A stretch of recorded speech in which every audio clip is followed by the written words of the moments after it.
Ito yung may-ari. Tulog pa yung may-ari. Ito yung empleyado.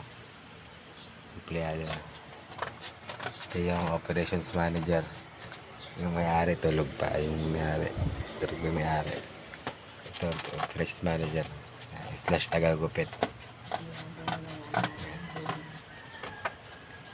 Empleyado lang kami parehas dito ng isang makulit na bata. Ayan yung makulit na bata yun.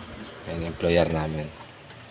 Ito yung pinakamagandang operations manager. Harap naman dyan. Operations manager. Initi yan. Kaso empleyado lang siya ni makulit eh. Ayan, gusto siya yung schedule ng mga tao niya. 5 lang yung tao niya eh. 8 yung pumasok. Kubra 3.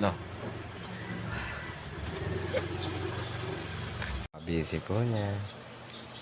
Ayan po. Harap dito, lab. Ito po yung isa tulog.